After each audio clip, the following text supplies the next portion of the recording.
Hey everybody, what is going on? My name is DJ and this is the Restaurant Growth Podcast presented by 7 Shifts. On this show, we sit down with the best minds in the hospitality business to bring you new insights and big ideas to help your restaurant grow. I'm joined today by Phil Crawford, the Chief Technology Officer of CKE Brands, better known as the parent of Carl's Jr. and Hardees. And tech heads, this one is for you. We get into all things customer loyalty and how to make sure that you're using technology to enhance the employee and customer experience and not replace the human element of hospitality. Phil also has some big ideas and insights into the future of restaurant tech, things like artificial intelligence, which made for what I think was a really optimistic conversation. And it got me excited and inspired for the future of food, and I think it will for you all as well. So with that, here is Phil. Phil, how are you today? Good, man. How are you? I'm good. Thanks for making the time coming on the podcast. My pleasure. Thanks for having me, as always. Absolutely. Today on the show, we have Phil Crawford, CTO at CKE Enterprises, otherwise known as Carl's Jr. and Hardees Restaurants. Phil, how did you get started in this business? You know, it's in my blood. I've been doing this since I was 15 years old as a little old guy in Southern California. So it's my first job, ironically, was at Carl's Jr. inside the restaurant industry. So you can say I've really come full circle. Yeah. It's just, I've always been involved in the hospitality industry, in particular restaurants, and then shifted towards the technology side as part of restaurants and hotels. And the rest is history. You know what they say, it's either you love it or you hate it. And I definitely love it. Definitely loved it. What was that first role at Carl's Jr.? I think I ran the gamut back then. You know, back in the, I won't date myself here, but particularly I had salad bars, baked potatoes. And I think from a cashier to grill, to fry, to drive through, like anything you possibly could. You know, starving 15 and a half year old, got to get his first car at 16, got to get some money, and just kind of fell in love with the industry after that. Very nice. I think the baked potato there might have done the dating for you, but yeah, I probably.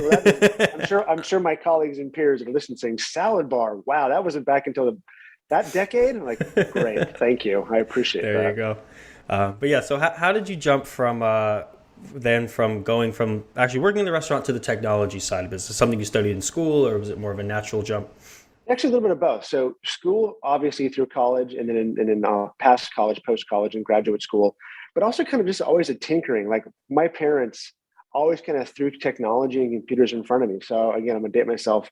When the first generations of Commodore 64s or big 28s or the first Apple IIs came out, my mom was a school teacher and saw the value of technology and computers. And ever since then, it just was ingrained in me. And my father, who was a geologist, was biology and chemistry and obviously technology back then as well. So kind of growing up in that new era of technology just kind of was instilled in my core values. And then it just carried over into the restaurants. And then throughout college education, and then obviously through my career path. Very cool. So what did that career path in restaurant technology, where did that begin? So it actually started in college. So okay. Believe it or not, in college, it was, hey, I didn't want to be just a typical server or a waiter or a bartender. I kind of wanted to be on the back end side. And so working for a different couple of hotel companies when I went to Arizona, really understood how the property management systems work, the food and beverage systems work, and kind of tinkered with that at the same time as being, working in the front office and back office. It's kind of where it all started. And then going through the education and through business and then, CIS or computer information systems, it kind of just married together there. And then getting out of it, I worked on the vendor supply side first. I never actually worked on the operations side. So it's more of like the micros, the HSIs, the Apogents on the technology solutions providers, and then made the eventual flip to the business side and working in the technologies, leadership, and strategy. So tell me a little bit more about your current role now at CKE and what that looks like in the day-to-day and what you're overseeing. Sure. As a CTO of CKE, it's kind of a broad stroke. We're really trying to become technologically relevant as a QSR brand.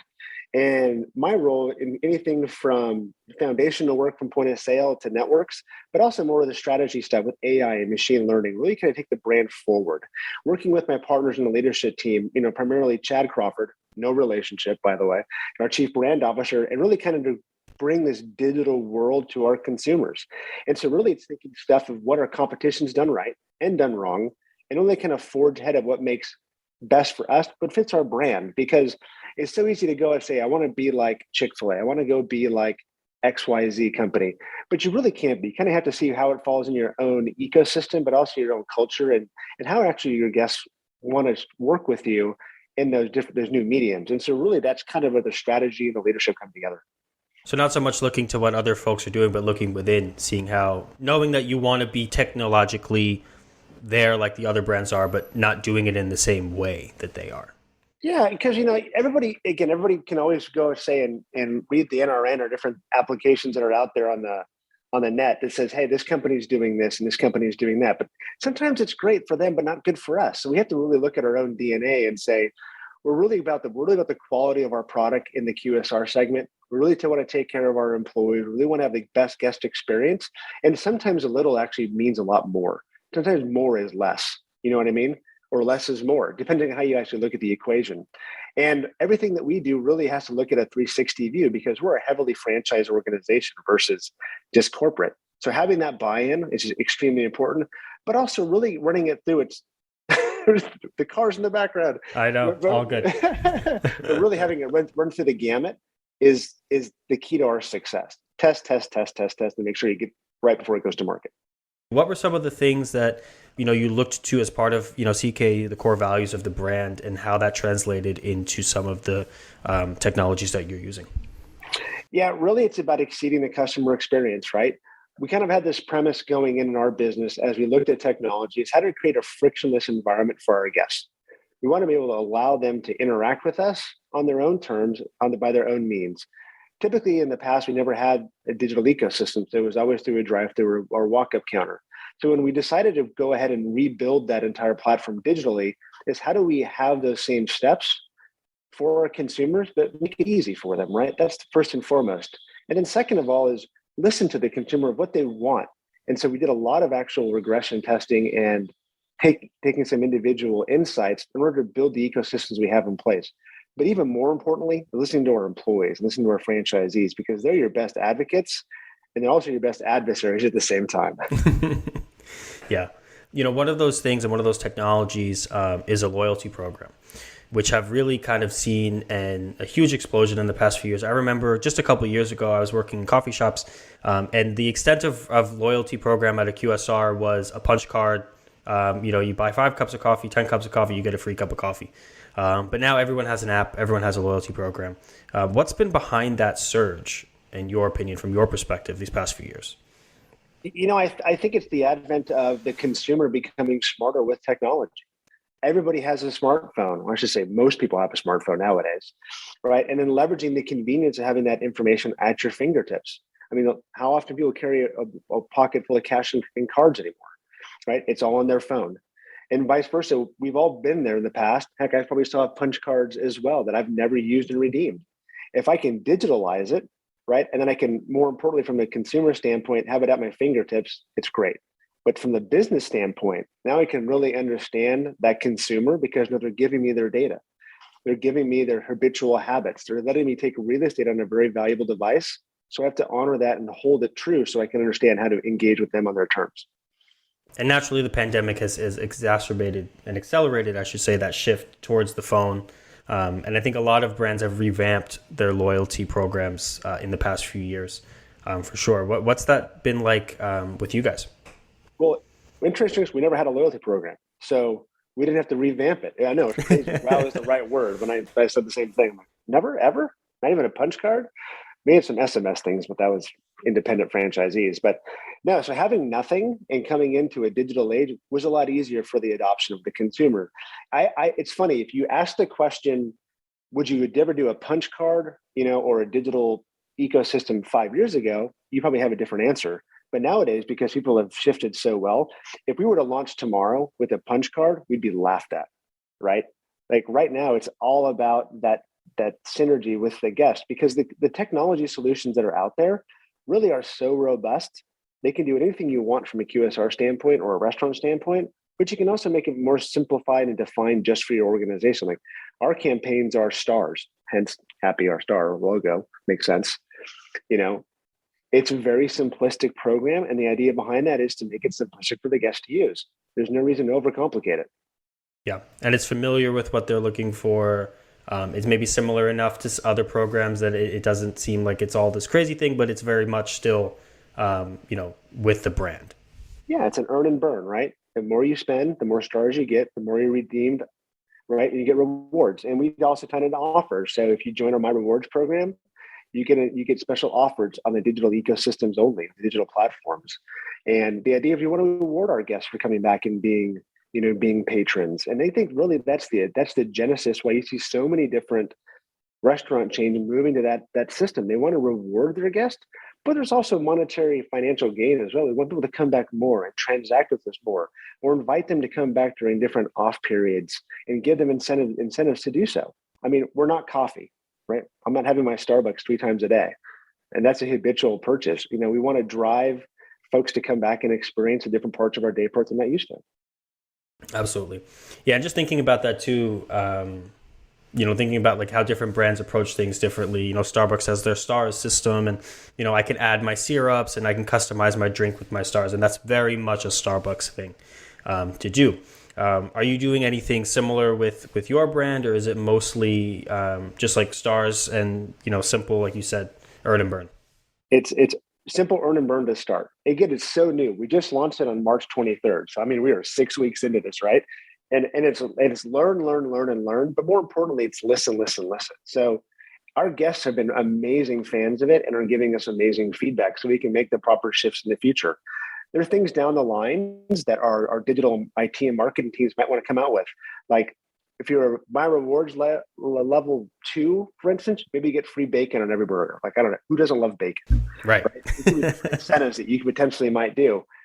Out of the gate, we're going to keep it simple and move forward after that. But I think that if you look at the trajectory of where loyalty systems go, especially for our brand, it's kind of the oyster is our world. We can do almost anything now because we can understand the guest and what they want. And we can also then really target it down to the geolocation standpoint by a zip code and really understand of what regions like what regions don't like other things. Yeah. And so it really shows that digital loyalty programs are good for both the consumer. It's a natural, easy thing to do, getting rewarded, but it also benefits you guys in a huge way, knowing what people want and getting that data. So what are some of the things that you're beginning to see? What type of rewards are driving, making people or driving guest satisfaction? What's helping people increase their frequency or check average and things like that? So I alluded to a couple of them. Obviously, when you first were to sign up, we were giving you away a free burger, like a BOGO, buy one, get one, which is a really big incentive. Additionally, what we're seeing is the off-peak star reward or double star days. Okay. Right. Is a really good driver of guest frequency. I also think that people just like the fact that they can finally be rewarded for their purchases. We had a lot of transaction guests that came in every day, especially in the Hardees and Carls, and now they can get rewarded for their everyday purchases. Some of the other things too is, special 10% off digital orders get rewards. Like there's all these different nuances that Jason Seeley and April Febler, who run that department, have really started to pull on and find out what works, what doesn't work. And that's where you can figure out how you can build campaigns and engines in the future to really drive consumer sentiment. Absolutely. And just, giving people that satisfaction. And like you said, I'm sure there's a lot of people that say, can I retroactively get SARS for the past number of years that I've been visiting? Yeah.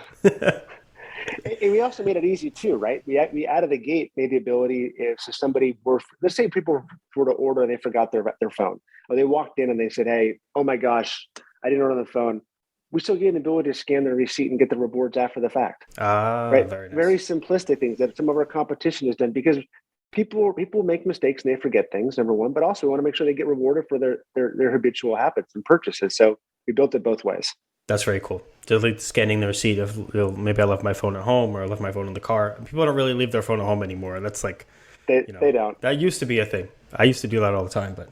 Or the wife calls you and says, hey, go pick up the food, and you drive the drive-thru, like, oh, I should order by the app. Well, don't worry about it with us. You can get your points after. Very cool. Yeah, a lot of folks are not doing that. So kudos to you on that. I bet that makes the guest experience a lot better.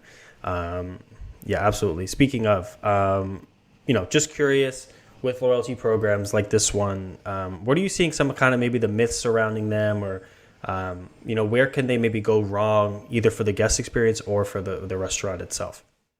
From a technology standpoint, I don't think there's anything wrong that could be done. I think it's more about the campaigns and the cannibalization. I think a lot of people think that loyalty programs are going to cannibalize sales because people are coming anyways. So why give them something?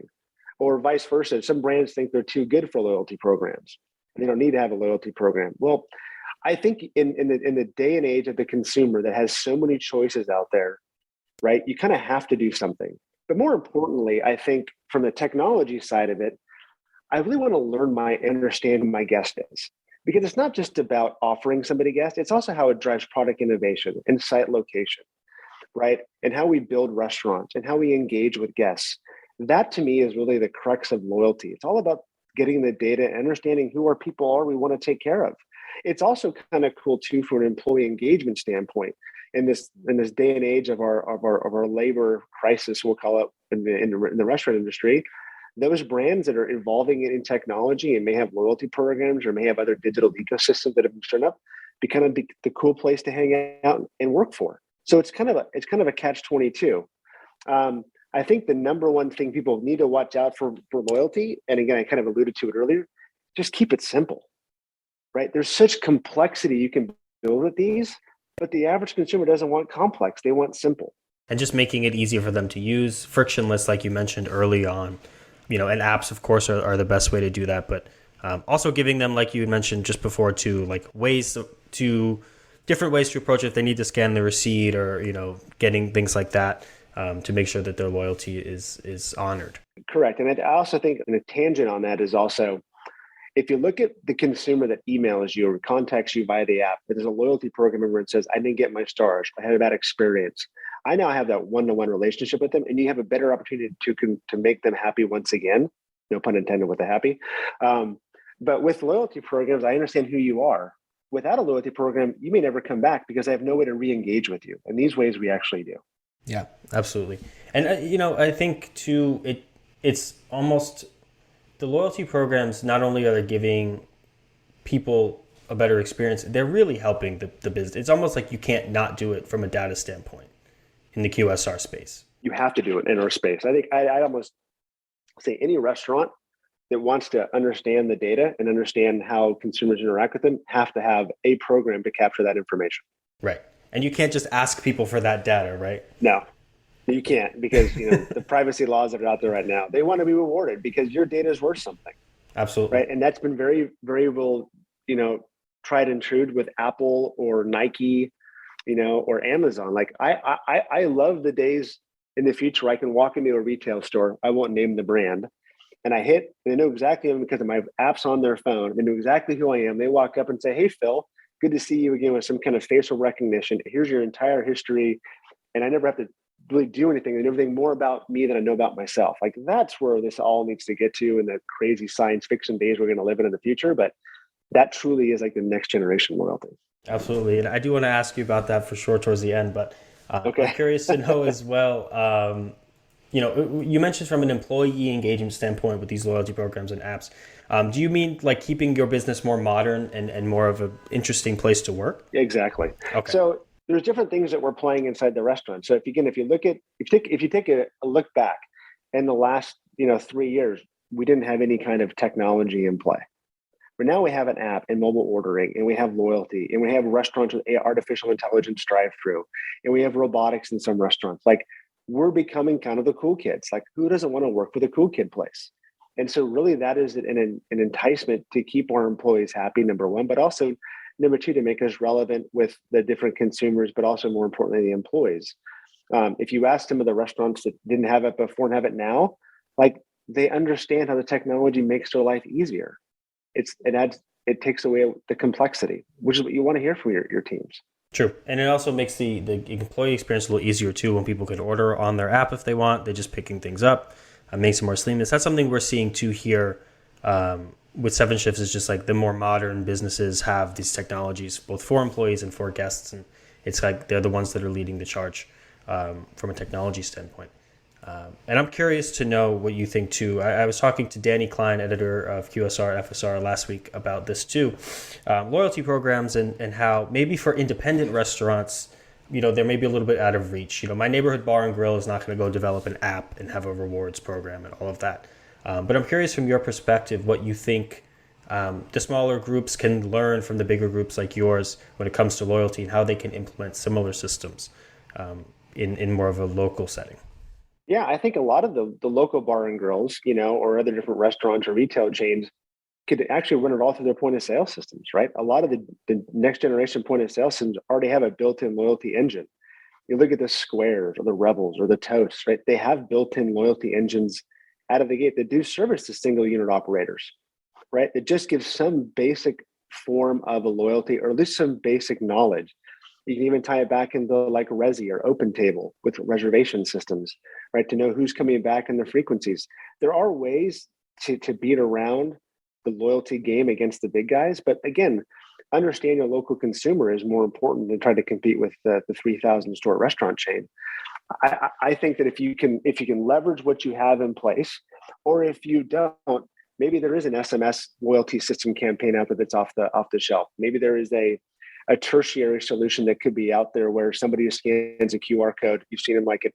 I won't name the same. I'm gonna tip that card. Would have been a good thing. Where it's a very off the cuff join now, and you earn and burn it tied back to your credit card.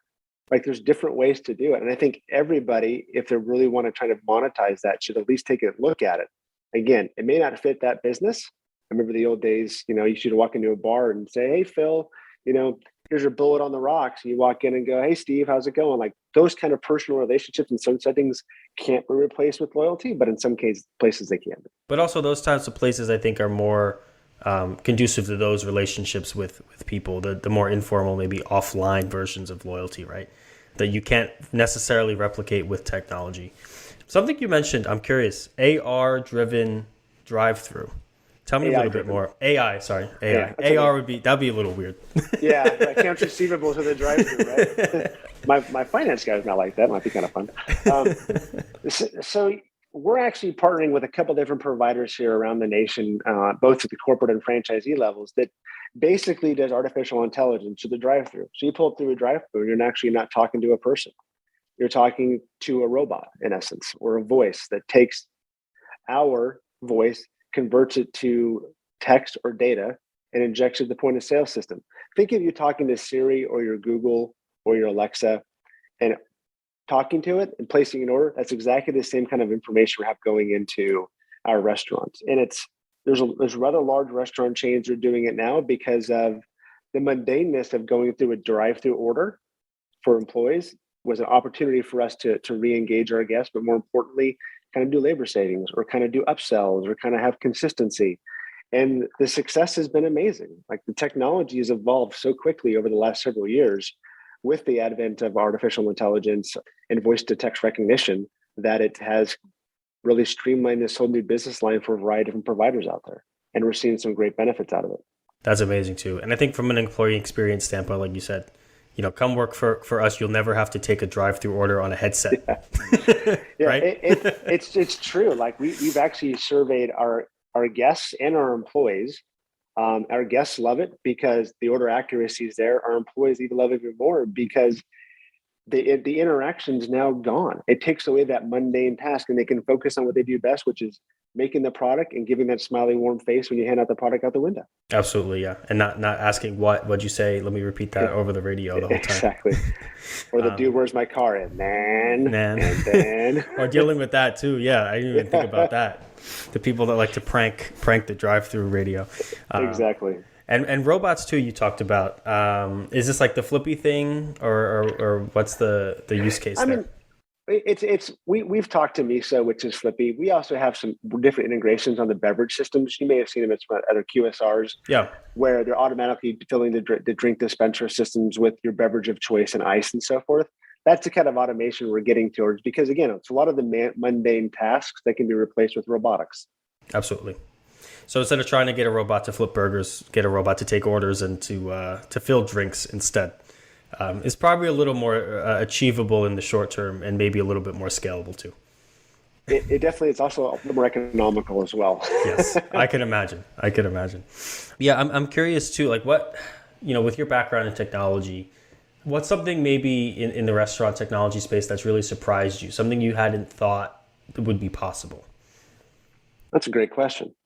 I think anything's possible right now. I mean, especially coming out of COVID, because so many different ways are changing. I think that if you would have asked me 5 years ago if a robot would ever take somebody's, role in a restaurant, I probably would say no, because I'm thinking of my days back with, Godiva, and that was more manufacturing and so forth. If you were to look at the next gen technology, I really think that machine learning in the kitchen operations will be the next big takeover, where the POS in essence goes away, right? And everything goes through a true digital ecosystem ordering through your phone. So you have basically a counterless front of house, but the kitchen itself becomes the heart and soul of the business. So it can tell you forecasts. It can predict what's coming in. It can understand who's your loyalty member. It can tell you what products are turning. It can update digital menu boards. Like the kitchen display system becomes the heart, because it can also then course meals, or it can then also modify order transactions coming in and say, hey, you've ordered for store 1, but if you order for store 3, it's faster by 10 minutes. Do you want to redirect to store 3? Like that next generation stuff, I think is on the cusp. I also think that camera technology has advanced so far where we can now understand, especially in the QSR, the geofencing location, when you hit a barrier of where's the most efficient way to get your product and order and food, and understand wait times, like all that emerging technology is really all coming together, which I think is really, really cool.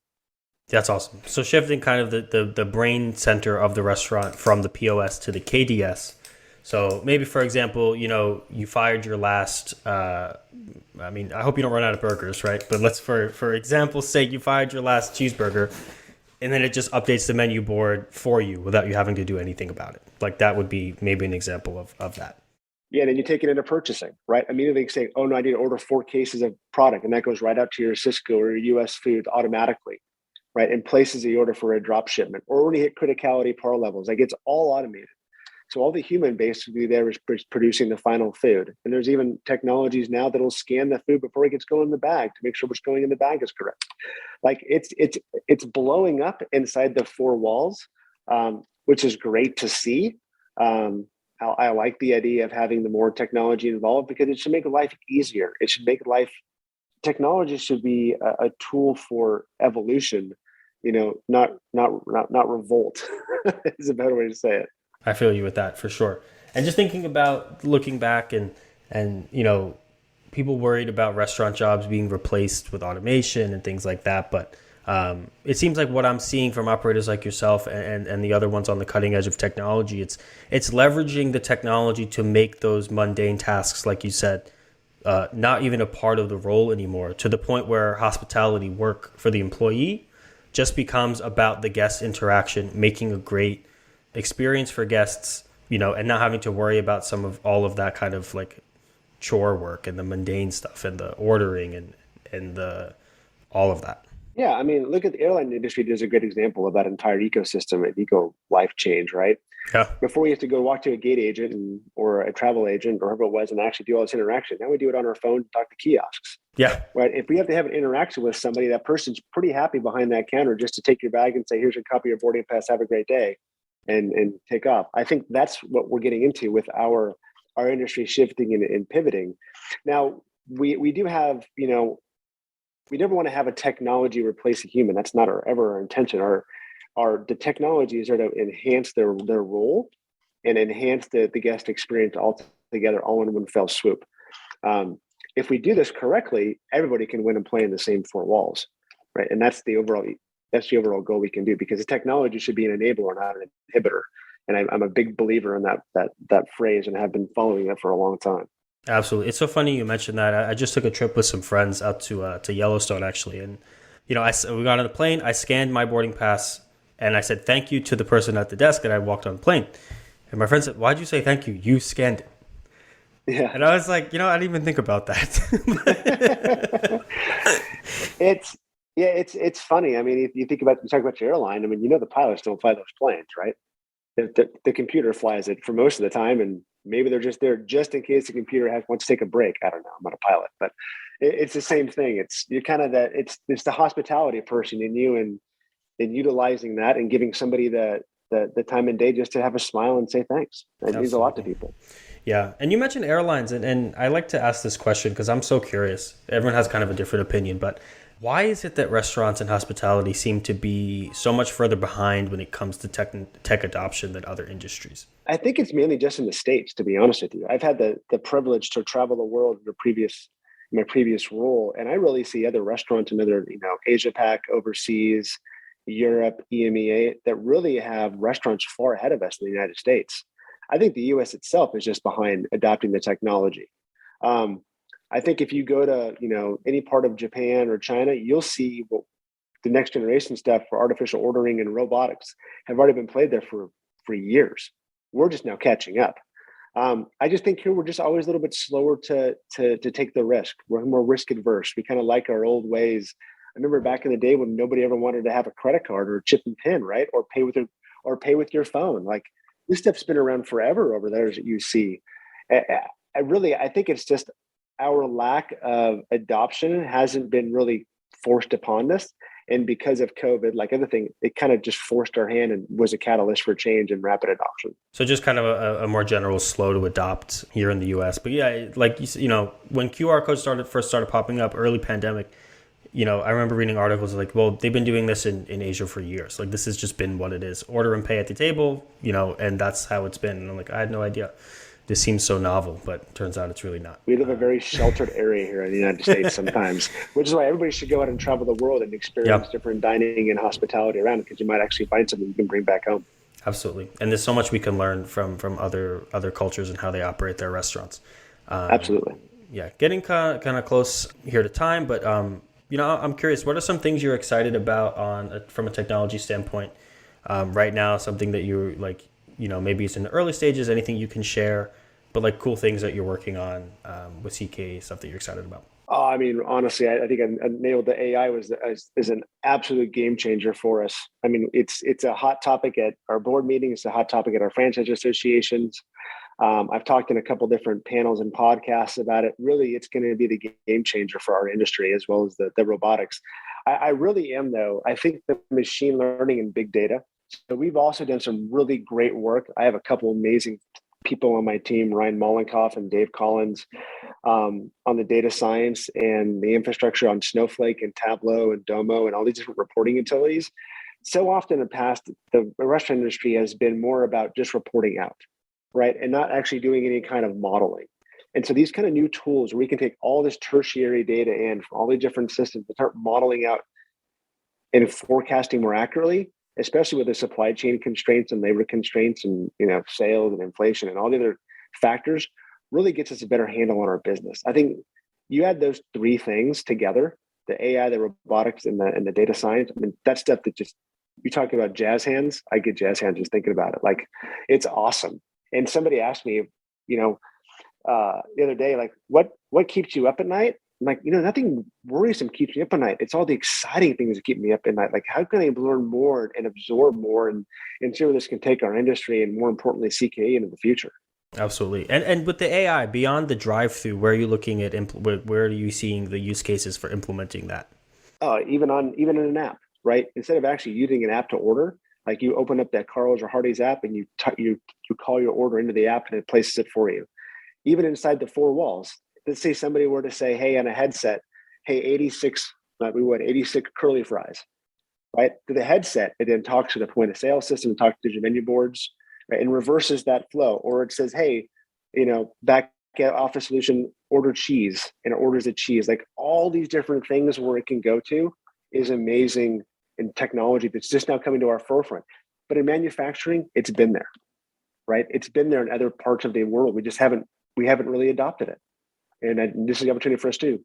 I do think the economics of that too, maybe it's more accessible for smaller restaurants or smaller groups. Manufacturing, of course, is a huge industry program compared to restaurants, but I think the barriers of cost have come down to make it more affordable.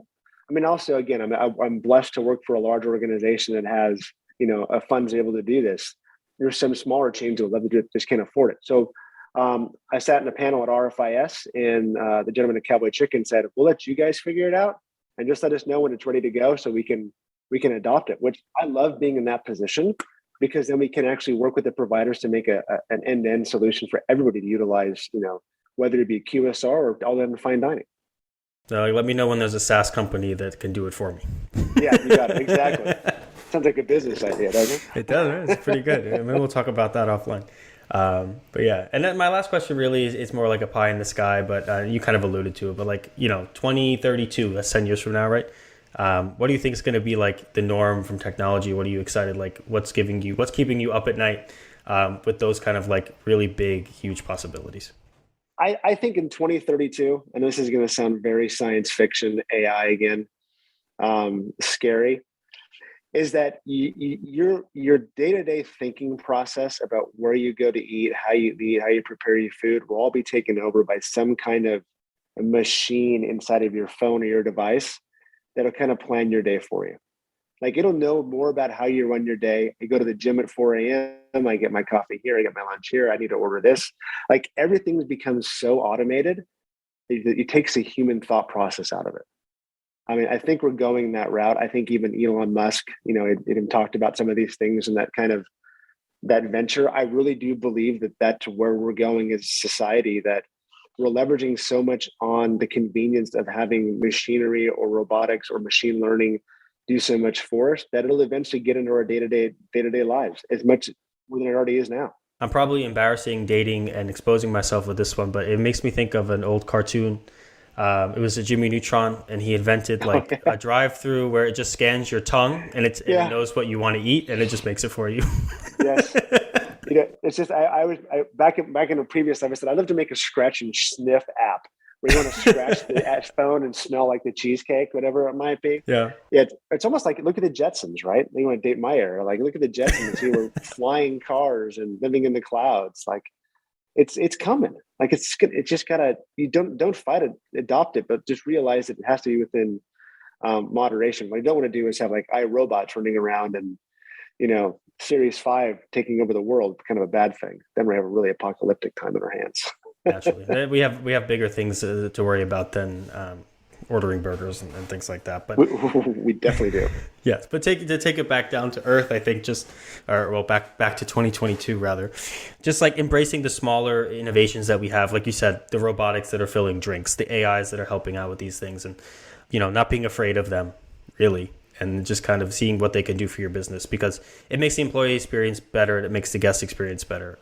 And it really it's not as scary as it may seem. Yeah. And again, I think it all goes back to the data. Understand and learn from your data. And all these different points of data coming in, it's telling you a story.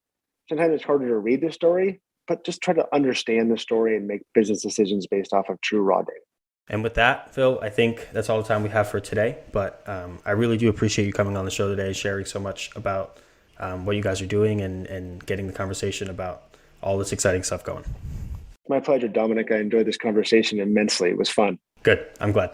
Awesome. Well, Phil, where can people find you if they want to learn more? Or, are you going to be at upcoming shows or anything like that? Yeah, so I'll be at FS Tech coming up. I'll be obviously at MERTech as well. I'm the later part of this year. You can always find me on LinkedIn under Phil Crawford as well. Or, you see me on podcasts like this amazing one and check me out. Awesome. Thanks, Phil. My pleasure. Thank you for having me. Thanks again for checking out the Restaurant Growth Podcast presented by 7 Shifts. We're so grateful to our listeners and we'd love to hear from all of you. Send us an email to podcast@7shifts.com and check us out on social. We're at 7 Shifts on all platforms. Don't forget to hit that subscribe button and we'll see you next week.